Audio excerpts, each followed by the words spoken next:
सुख दुख या संसार में सब काहू को होए, ज्ञानी काटे ज्ञान से मूर्ख काटे रोए। नमस्कार, प्रस्तुत है हमारी आज की क्लास। आज हम हिंदी साहित्य से संबंधित अपनी छठी क्लास देखेंगे। इसके पहले हमारी 5 क्लास हो चुकी हैं। अगर आपने वो क्लास नहीं देखी है तो हमारे चैनल पर जाकर देख सकते हैं। आज का हमारा पहला प्रश्न है,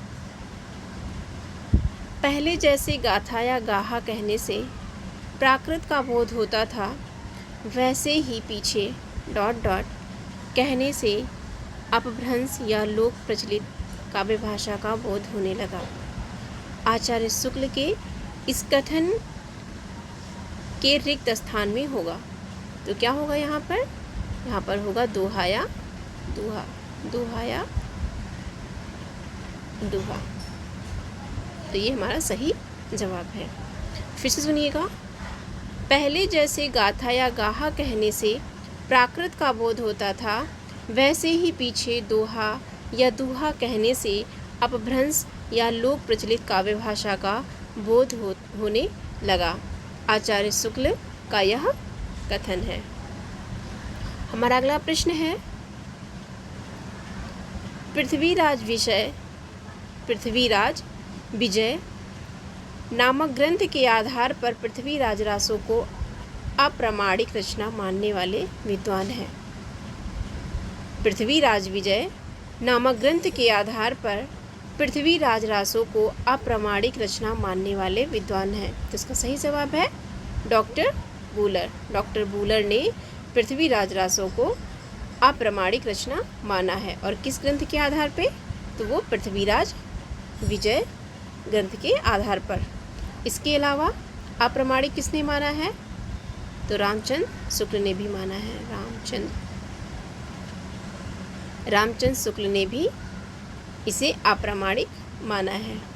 हमारा अगला प्रश्न है, गद्य पद्य मिश्रित चंपू काव्य की प्राचीनतम हिंदी कृति है। गद्य पद्य मिश्रित चंपू काव्य की प्राचीनतम हिंदी कृति है। तो इसका सही जवाब है राउल वेली। राउल वेली को गद्य पद्य मिश्रित हिंदी का प्राचीनतम चंपू काव्य माना जाता है। हमारा अगला प्रश्न है, गोरखनाथ की साधना पद्धति का नाम है। गोरखनाथ की साधना पद्धति का नाम है। तो इसका सही जवाब है हठ योग साधना। गोरखनाथ की साधना पद्धति का नाम क्या है? हठ योग साधना है। हमारा अगला प्रश्न है, पाहुड़ दोहा ग्रंथ के रचनाकार थे। पाहुड़ दोहा ग्रंथ के रचनाकार थे। तो पाहुड़ दोहा ग्रंथ के रचनाकार कौन है? तो सही जवाब है राम सिंह। राम सिंह पाहुड़ दोहा ग्रंथ के रचनाकार हैं। अगला प्रश्न है, मैं हिंदुस्तान की तूती हूँ। मैं हिंदुस्तान की तूती हूँ, यह कथन है। तो यह कथन किसका है? यह कथन अमीर खुसरो का है। इसका सही जवाब है अमीर खुसरो। हमारा अगला प्रश्न है, देसिल बना सब जन मिठा। देसिल बना सब जन मिठा। देशी भाषा के मिठास का यह वर्णन करने वाले रचनाकार का नाम है। तो ये किसकी पंक्ति है? तो ये पंक्ति विद्यापति की है। देसिल बना सब जन मिठा, यह पंक्ति किसकी है? तो यह विद्यापति की पंक्ति है। हमारा अगला प्रश्न है, सारंगधर पद्धति विधा की रचना है। सारंगधर पद्धति विधा की रचना है। तो ये किस विधा की रचना है? यह सुभाषित संग्रह की रचना है। हमारा अगला प्रश्न है, मैथिल कोकिल नाम से जाने जाते हैं। मैथिल कोकिल नाम से जाने जाते हैं। तो इसका सही जवाब है विद्यापति। विद्यापति को मैथिल कोकिल नाम से भी जाना जाता है। इसके अलावा इनको और कौन कौन सी उपाधियां प्राप्त हैं? तो इसके अलावा विद्यापति को मैथिल कोकिल, कवि कंठाहार,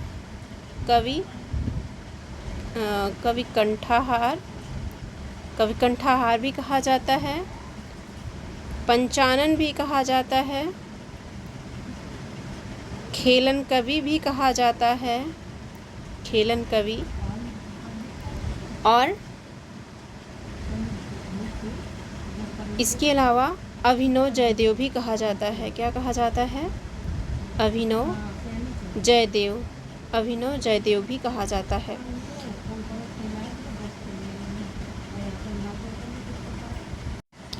अगला प्रश्न है अभी मैंने पढ़ाया है, ये दोबारा क्वेश्चन रिपीट हो गया है। सारंगधर पद्धति किस विधा की रचना है? तो ये सुभाषित संग्रह है। और मैथिल कोकिल नाम से जाने जाते हैं, तो ये विद्यापति जाने जाते हैं। हमारा अगला प्रश्न है, विक्रम की 7वीं शताब्दी से 11वीं तक अपभ्रंश की प्रधानता रही और फिर वह पुरानी हिंदी में परिणत हो गई। फिर से सुनिएगा, विक्रम की 7वीं शताब्दी से 11वीं शताब्दी तक अपभ्रंश की प्रधानता रही और फिर वह पुरानी हिंदी में परिणत हो गई। यह कथन किसका है?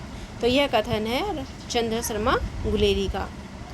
चंद्र शर्मा गुलेरी ने क्या कहा है? तो इन्होंने कहा है विक्रम की 7वीं शताब्दी से 11वीं तक अपभ्रंश की प्रधानता रही और फिर वह पुरानी हिंदी में परिणत हो गई। हमारा अगला प्रश्न है, पृथ्वीराज रासो में समय है। तो पृथ्वीराज रासो में कितने समय हैं? 69 समय। पृथ्वीराज रासो में 69 समय हैं। इसके अलावा समय को क्या कहा जाता है?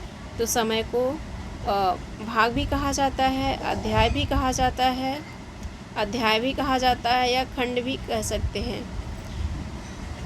लेकिन पृथ्वीराज रासो में भाग, अध्याय और खंड को समय नाम दिया गया है। तो पृथ्वीराज रासो में कितने समय हैं? 69 समय हैं, या 60 भाग हैं, या अध्याय हैं, या खंड कह सकते हैं। हमारा अगला प्रश्न है, चंद्र शर्मा गुलेरी ने साहित्यिक अपभ्रंश को पुकारा है। चंद्र शर्मा गुलेरी ने साहित्यिक अपभ्रंश को पुकारा है। तो इसका सही जवाब है पुरानी हिंदी नाम से। चंद्र शर्मा गुलेरी ने साहित्यिक अपभ्रंश को पुरानी हिंदी नाम से पुकारा है। हमारा अगला प्रश्न है, वह रचना जो अपभ्रंश की नहीं है। वह रचना जो अपभ्रंश की नहीं है। तो इसका सही जवाब है चित्रावली। चित्रावली अपभ्रंश की रचना नहीं है। हमारा अगला प्रश्न है, विशुद्ध चरितावली अर्थात जीवन चरित का लेखक है। विशुद्ध चरितावली या जीवन चरित का लेखक है। तो इसका सही जवाब है माधव प्रसाद मिश्र। विशुद्ध चरितावली के लेखक हैं माधव प्रसाद मिश्र। हमारा अगला प्रश्न है, वह कवि जिसको हिंदी में राजशेखर की उपाधि से अलंकृत किया गया। वह कवि जिसको हिंदी में राजशेखर की उपाधि से अलंकृत किया गया। तो इसका सही जवाब है विद्यापति। विद्यापति को हिंदी में राजशेखर की उपाधि से अलंकृत किया गया।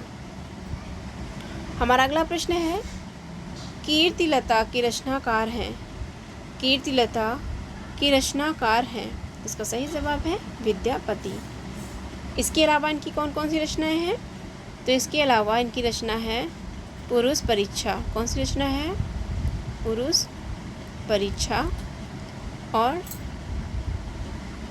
कीर्ति पताका। इसके अलावा पदावली भी है, विभाग सार भी है, विभाग सार। तो ये इनकी कुछ प्रमुख रचनाएं हैं। हमारा अगला प्रश्न है, अपनी पहेलियों और मुकरियों के लिए जाने जाते हैं। अपनी पहेलियों और मुकरियों के लिए जाने जाते हैं। तो इसका सही जवाब है अमीर खुसरो। हमारा अगला प्रश्न है, आदिकाल के साहित्य में उपेक्षित रहा है। आदिकाल के साहित्य में उपेक्षित रहा है। तो इसका सही जवाब है राष्ट्रीय चेतना।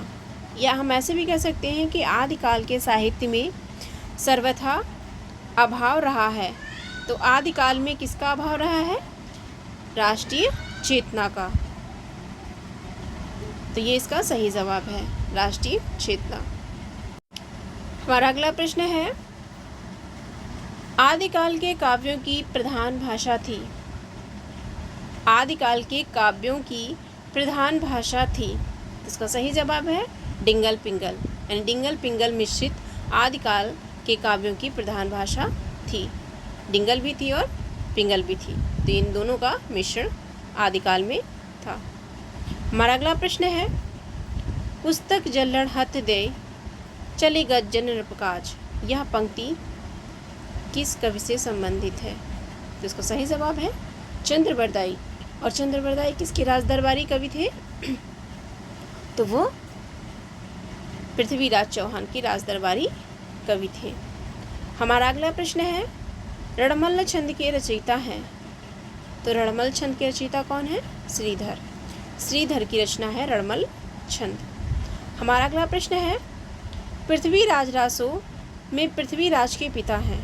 पृथ्वीराज रासो में पृथ्वीराज के पिता हैं। तो इसका सही जवाब है सोमेश्वर। पृथ्वीराज के पिता सोमेश्वर हैं। हमारा अगला प्रश्न है, प्राकृताभास हिंदी से आशय है। प्राकृताभास हिंदी से आशय है। तो इसका सही जवाब है अपभ्रंश। प्राकृताभास हिंदी से आशय किसका है? तो इसका सही जवाब है अपभ्रंश। हमारा अगला प्रश्न है, गोरा बादल की कथा रचित है। तो गोरा बादल की कथा किसकी रचना है? यह रचना है जटमल की। गोरा बादल की कथा जटमल द्वारा रचित है। हमारा अगला प्रश्न है, नाथों की संख्या मानी गई है। तो नाथों की संख्या कितनी मानी गई है? नाथों की संख्या 9 मानी गई है। अच्छा, हम इसे याद कैसे कर सकते हैं? तो यहाँ पे नाथों है और यहाँ पर 9 है, तो नाथों से 9, नाथों 9, ऐसे हम याद कर सकते हैं। हमारा अगला प्रश्न है, सिद्धों में सबसे पुराने थे। सिद्धों में सबसे पुराने थे। तो इसका सही जवाब है सरहपा। सिद्धों में सबसे पुराने थे सरहपा। हमारा अगला प्रश्न है, खुमान रासो के रचयिता हैं। खुमान रासो के रचयिता हैं। तो इसका सही जवाब है दलपति विजय। खुमान रासो दलपति विजय की रचना है। और इस किस काव्य से संबंधित है? तो ये रासो काव्य से संबंधित है। कुमार रासो काव्य से संबंधित रचना है। हमारा अगला प्रश्न है, विद्यापति की रचनाएं हैं। तो विद्यापति की कौन कौन सी रचनाएं हैं? अभी मैंने इसके आगे भी पढ़ाया आपको। और यहाँ पर कीर्ति पताका, पदावली और कीर्तिलता, ये इनकी रचनाएं दी गई हैं। तो ये भी इनकी प्रमुख रचनाएं हैं। इसके अलावा विद्यापति को जातीय कवि किसने कहा है? विद्यापति को जातीय कवि तो जातीय कवि किसने कहा है? तो ये कहा है बच्चन सिंह ने। विद्यापति को जातीय कवि किसने कहा है? तो ये कहा है बच्चन सिंह ने। हमारा अगला प्रश्न है, विसल देव रासो के रचनाकार हैं। विसल देव रासो के रचनाकार हैं। तो इसका सही जवाब है नरपति नाल। और विसल देव रासो भी रासो काव्य से संबंधित है। हमारा अगला प्रश्न है, विद्यापति आश्रित कवि थे। तो विद्यापति किसके आश्रित कवि थे? इसका सही जवाब है शिव सिंह।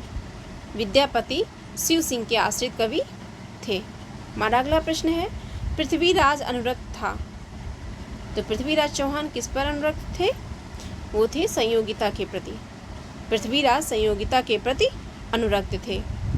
हमारा अगला प्रश्न है, नाथ संप्रदाय में हठयोग का अर्थ है।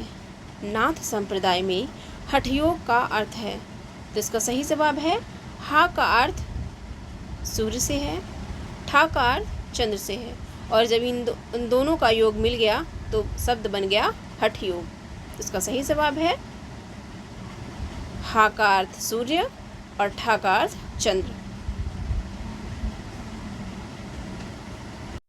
हमारा अगला प्रश्न है, सिद्ध साहित्य से संबंध नहीं है। तो सिद्ध साहित्य से किसका संबंध नहीं है? तो सही जवाब है गोपी चंद का। सिद्ध साहित्य से गोपी छंद का संबंध नहीं है। अगला प्रश्न है, राउल वेली किस तरह की रचना है? राउल वेली किस तरह की रचना है? इसका सही जवाब है गद्य पद्य मिश्रित चंपू काव्य। राउल वेली गद्य पद्य मिश्रित चंपू काव्य है। हमारा अगला प्रश्न है, हिंदी के इतिहासकार के मतानुसार, यानी हिंदी के इतिहासकार जिनके मतानुसार सालिभद्र सूरी हिंदी के प्रथम कवि हैं। हिंदी के इतिहासकार जिनके मतानुसार सालिभद्र सूरी हिंदी के प्रथम कवि हैं। तो इसका सही जवाब है डॉक्टर गणपत चंद्र गुप्त। डॉक्टर गणपति चंद्र गुप्त ने सालिभद्र सूरी को हिंदी का प्रथम कवि माना है। इसके अलावा राहुल सांकृत्यायन ने किसको माना है पहला कवि? तो उन्होंने सरहपाद को माना है। अगला प्रश्न है, प्राकृत की अंतिम अपभ्रंश अवस्था से ही हिंदी साहित्य का आविर्भाव माना जा सकता है। उन दिनों जैसे गाथा कहने से प्राकृत का बोध होता था, वैसा ही दोहा या दोहा कहने से अपभ्रंश या प्रचलित काव्य भाषा का पद्य समझा जाता था। यह कथन है। तो यह कथन किसका है? यह कथन आचार्य रामचंद्र शुक्ल का है। फिर से सुनिएगा, प्राकृत की अंतिम अपभ्रंश अवस्था से ही हिंदी साहित्य का आविर्भाव माना जा सकता है। उन दिनों जैसे गाथा कहने से प्राकृत का बोध होता था, वैसा ही दोहा या दोहा कहने से अपभ्रंश या काव्य या प्रचलित काव्य भाषा का पद्य समझा जाता था। यह कथन है। तो यह कथन आचार्य रामचंद्र शुक्ल का है। हमारा अगला प्रश्न है, आदिकाल से संबंधित कवि हैं। तो आदिकाल से कौन कौन से कवि संबंधित हैं? अमीर खुसरो, विद्यापति और हेमचंद। इनका संबंध किससे है? इनका संबंध आदिकाल से है। अमीर खुसरो का वास्तविक नाम क्या है? तो अमीर खुसरो का वास्तविक नाम है अबुल हसन। क्या नाम है? अबुल हसन। अबुल हसन, ये अमीर खुसरो का वास्तविक नाम है। हमारा अगला प्रश्न है, वह कवि जो रासो ग्रंथकार नहीं है। वह कवि जो रासो ग्रंथकार नहीं है। तो इसका सही जवाब है विद्याधर। विद्याधर रासो ग्रंथकार नहीं है। हमारा अगला प्रश्न है, भला हुआ जो मारिया बहिड़ी महारा कंत। भला हुआ जो मारिया बहिड़ी महारा कंत पंक्ति की रचनाकार है।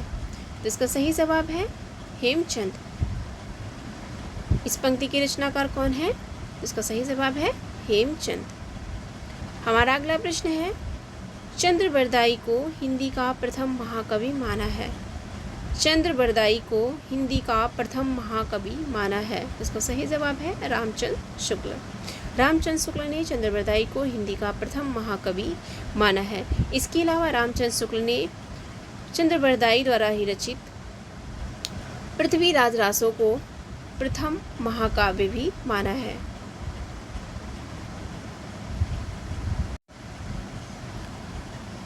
अगला प्रश्न है, पृथ्वीराज रासो को हिंदी का प्रथम महाकाव्य कहने वाले आलोचक हैं। अभी मैंने बताया ना कि पृथ्वीराज रासो को हिंदी का प्रथम महाकाव्य किसने कहा है? तो वो कहा है रामचंद्र शुक्ल ने। तो इसका सही जवाब है आचार्य रामचंद्र शुक्ल।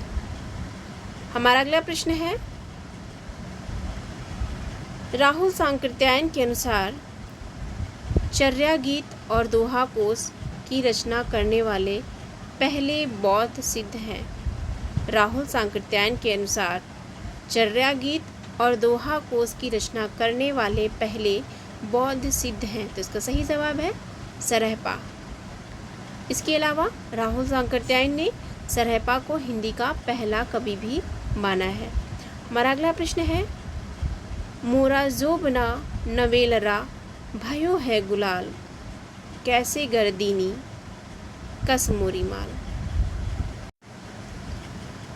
सूनी सेज डरावन लागे विरहा अगिन मोहि डस डस जाए। उपयुक्त काव्य पंक्तियां हैं। तो ये काव्य पंक्तियां किसकी हैं? ये हैं अमीर खुसरो की। और अमीर खुसरो के गुरु का क्या नाम था? तो इनके गुरु का नाम था निज़ामुद्दीन औलिया, निज़ामुद्दीन औलिया।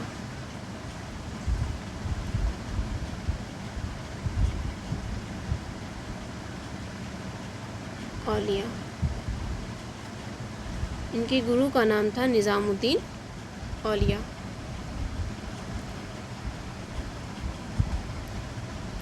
हमारा अगला प्रश्न है, सिद्ध हेमचंद शब्दानुशासन ग्रंथ है। सिद्ध हेमचंद शब्दानुशासन ग्रंथ है, तो इसका सही जवाब है व्याकरण ग्रंथ। ये किस प्रकार का ग्रंथ है? तो यह व्याकरण संबंधी ग्रंथ है। हमारा अगला प्रश्न है, रचना काल के अनुसार कवियों का सही अनुक्रम है। रचना काल के अनुसार कवियों का सही अनुक्रम है, तो इसका सही जवाब है सरहपा, लुइपा, पुष्पदंत, अद्दहमाण। सबसे पहले सरहपा आएंगे, फिर लुइपा आएंगे, फिर पुष्पदंत आएंगे और फिर अद्दहमाण आएंगे। तो ये कवियों का सही अनुक्रम है। हमारा अगला प्रश्न है, यंद्री का लड़बड़ा, जिह्वा का फूहड़ा, काच का जति, मुख का सती, जो सतपुरुष उत्तमो कथि। फिर से सुनिएगा, यंद्री का लड़बड़ा, जिह्वा का फूहड़ा, काच का जति, मुख का सती, जो सतपुरुष उत्तमो कथि। गोरखनाथ की दृष्टि से सच्चा साधक वही है जो कैसा होना चाहिए? जो संयमी हो और इंद्रिय दमन करने वाला हो। गोरखनाथ की दृष्टि से सच्चा साधक वही व्यक्ति हो सकता है जो संयमी हो और इंद्रिय दमन करने वाला हो। हमारा अगला प्रश्न है, सिद्धों और योगियों की रचनाओं का जीवन की स्वाभाविक अनुभूतियों और दशाओं से कोई संबंध नहीं है। सिद्धों और योगियों की रचनाओं का जीवन की स्वाभाविक अनुभूतियों और दशाओं से कोई संबंध नहीं है, अतः वह शुद्ध साहित्य के अंतर्गत नहीं आती। फिर से सुनिएगा, सिद्धों और योगियों की रचनाओं का जीवन की स्वाभाविक अनुभूतियों और दशाओं से कोई संबंध नहीं है, अतः वह शुद्ध साहित्य के अंतर्गत नहीं आती। यह विचार है। तो यह किसका विचार है? ये विचार आचार्य रामचंद्र शुक्ल का है। हमारा अगला प्रश्न है, इश्क भरा है देख ले और जगत से दूर, एक अचंभा हमने देखा देहरी का नाशूर। फिर से सुनिएगा, इश्क भरा है देख ले और जगत से दूर, एक अचंभा हमने देखा देहरी का नाशूर। अमीर खुसरो की उपर्युक्त पहेली से अभिप्राय है, तो इस पहेली का अर्थ क्या है? तो इसका अर्थ है कुआं। अमीर खुसरो की इस पहेली का अर्थ है कुआं। हमारा अगला प्रश्न है, सखी पिया को जो मैं न देखूं तो कैसे काटूं अंधेरी रतियाँ। सखी पिया को जो मैं न देखूं तो कैसे काटूं अंधेरी रतियाँ। उपयुक्त काव्य पंक्तियाँ हैं, तो इसका सही जवाब है अमीर खुसरो। ये काव्य पंक्तियाँ अमीर खुसरो की हैं। और अमीर खुसरो को महाकवि या कवियों का राजकुमार किसने कहा है? तो वो कहा है डॉक्टर ईश्वरी प्रसाद ने। डॉक्टर ईश्वरी प्रसाद ने क्या कहा है? तो इन्होंने कहा है महाकवि या कवियों का राजकुमार, कवियों का राजकुमार। डॉक्टर ईश्वरी प्रसाद ने अमीर खुसरो को महाकवि या कवियों का राजकुमार कहा है। हमारा अगला प्रश्न है, अपभ्रंश के जो नमूने हमें पद्यों में मिलते हैं वह उस काव्य भाषा के हैं जो पुरानेपन के कारण बोलने की भाषा से कुछ अलग बहुत दिनों तक, आदिकाल के अंत क्या उसके कुछ पीछे तक पोथियों में चलती रही। फिर सुनिएगा, अपभ्रंश के जो नमूने हमें पद्यों में मिले हैं वह उस काव्य भाषा के हैं जो पुरानेपन के कारण बोलने की भाषा से कुछ अलग बहुत दिनों तक आदिकाल के अंत क्या उसके कुछ पीछे तक पोथियों में चलती रही। उपर्युक्त कथन है, तो इसका सही जवाब है आचार्य रामचंद्र शुक्ल। यह कथन आचार्य रामचंद्र शुक्ल का है। हमारा अगला प्रश्न है, राशो काव्य जो नरपति नाल द्वारा रचित है। राशो काव्य जो नरपति नाल द्वारा रचित है, इसका सही जवाब है विशलदेव राशो। विशलदेव राशो नरपति नाल की रचना है। हमारा अगला प्रश्न है, नाथ साहित्य की विशेषता नहीं है। नाथ साहित्य की विशेषता नहीं है, तो इसकी कौन कौन सी विशेषता नहीं है? इसकी विशेषता नहीं है, नाथ काल में रामायण तथा महाभारत से संबंधित कथाओं का साहित्य में समावेश। यानी नाथ साहित्य में रामायण तथा महाभारत से संबंधित कथाओं का साहित्य में समावेश नहीं मिलता है, तो यह इसकी विशेषता नहीं है। हमारा अगला प्रश्न है,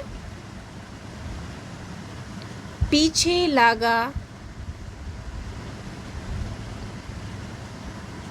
जाई था लोक वेद के साथ।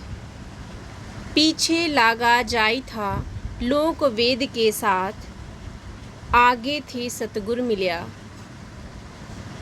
दीपक दिया हाथ। उक्त पंक्तियों में कबीर कहना चाहते हैं, फिर से सुनिएगा, पीछे लागा जाई था लोक वेद के साथ, आगे थे सतगुरु मिल्या दीपक दिया हाथ। उपर्युक्त पंक्तियों में कबीर कहना चाहते हैं, इसका सही जवाब है नंबर 1, लोक और वेद का अनुसरण करने के कारण मैं परम तत्व से दूर था। दूसरा पॉइंट है, सतगुरु के ज्ञान रूपी प्रकाश में मैंने परम तत्व का साक्षात्कार किया। तो यह इन पंक्तियों के माध्यम से कबीरदास जी कहना चाहते हैं। हमारा अगला प्रश्न है, सहज ज्ञान के प्रवर्तक हैं, तो सहज ज्ञान के प्रवर्तक कौन है? शरहपा। शरहपा का संबंध किस साहित्य से है? सिद्ध साहित्य से है, तो इसका सही जवाब शरहपा है। हमारा अगला प्रश्न है, संदेश रासक के रचयिता हैं। संदेश रासक के रचयिता हैं, तो इसका सही जवाब है अब्दुल रहमान। अब्दुल रहमान संदेश रासक के रचयिता माने जाते हैं। हमारा अगला प्रश्न है, विद्यापति की वह रचना जो अभी तक संपादित होकर प्रकाशित नहीं हुई है। विद्यापति की वह रचना जो अभी तक संपादित होकर प्रकाशित नहीं हुई है, वह कौन सी रचना है? तो वह है कीर्ति पताका। कीर्ति पताका अभी तक संपादित होकर प्रकाशित नहीं हुई है। हमारा अगला प्रश्न है, आत्मबोध रचना है, तो आत्मबोध किसकी रचना है? ये रचना है गोरखनाथ की। आत्मबोध गोरखनाथ की रचना है। हमारा अगला प्रश्न है, माधव हम परिणाम निराशा। माधव हम परिणाम निराशा, यह काव्य पंक्ति है, तो यह काव्य पंक्ति किसकी है? यह काव्य पंक्ति है विद्यापति की। माधव हम परिणाम निराशा, यह पंक्ति विद्यापति की है। हमारा अगला प्रश्न है, बौद्ध गान व दोहा का संपादन किया है। बौद्ध गान व दोहा का संपादन किया है, इसका सही जवाब है हरप्रसाद शास्त्री। अच्छा, हरप्रसाद शास्त्री विद्यापति को किस रूप में स्वीकार करते हैं? तो ये विद्यापति को पंचदेवोपासक के रूप में स्वीकार करते हैं। पंचदेवोपासक के रूप में स्वीकार करते हैं कौन? हरप्रसाद शास्त्री। और किसको? तो विद्यापति को। विद्यापति को हरप्रसाद शास्त्री विद्यापति को पंचदेवोपासक के रूप में स्वीकार करते हैं। और बौद्ध गानो दोहा का संपादन भी हरप्रसाद शास्त्री ने किया है। हमारा अगला प्रश्न है, सिद्ध कवियों द्वारा प्रयुक्त भाषा को कहा जाता है? तो इसका सही जवाब है संध्या भाषा। सिद्ध कवियों द्वारा प्रयुक्त भाषा को संध्या भाषा या संध्या भाषा कहा जाता है। हमारा अगला प्रश्न है, रासो काव्य जिसका मूल वर्ण विषय वीर रस न होकर श्रृंगार है। रासो काव्य जिसका मूल वर्ण विषय वीर रस न होकर श्रृंगार रस है। तो इसका सही जवाब है विशलदेव रासो। हमारा अगला प्रश्न है, आल्हा खंड का दूसरा नाम है। आल्हा खंड का दूसरा नाम है। तो इसका सही जवाब है परमाल रासो। आल्हा खंड का दूसरा नाम परमाल रासो भी है। तो ये थी हमारी आज की क्लास। कैसी लगी अपनी प्रतिक्रिया ज़रूर दीजिएगा, और अगर अच्छी लगी हो तो हमारे चैनल को लाइक एंड सब्सक्राइब करिए। धन्यवाद। जय हिंद।